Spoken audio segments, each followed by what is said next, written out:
அரசியல்வாதிகளுடைய பேச்சுக்கள்லாம் பாருங்கள், இந்து மக்களும் மேன்மையான மக்களும் வாழ தகுதியற்றவர்கள் போல் பேசுகிறார்கள்.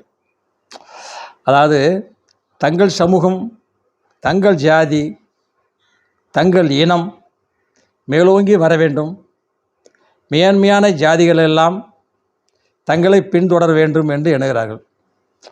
எந்த அளவுக்கு அவங்கள் அந்த ஜாதி பதவி வெறியில் இருக்கிறார்கள் பார்த்தீர்களா? பொதுவாக எண்ண வேண்டும், எல்லோரும் நன்றாக இருக்க வேண்டும், எல்லா ஜாதியும் நமது ஜாதி தான், அண்ணன் தம்பிகள் தான் என்று எண்ணுவதில்லை. எந்த ஒரு ஜாதி சங்கங்களும் ஒரு சில அரசியல் கட்சிகளும் தங்கள் மதம்தான், தங்கள் ஜாதி தான் முன்னுக்கு வர வேண்டும், மேலோங்கி வர வேண்டும், மேன்மையானவர்களை மட்டம் தட்ட வேண்டும் நினைக்கிறாங்க. இந்த ஜென்மத்தில் நடக்காது அப்படின்னு சிலர் பேசிக்கிட்டு இருக்காங்க. அடுத்த வேளையில் வரேன்.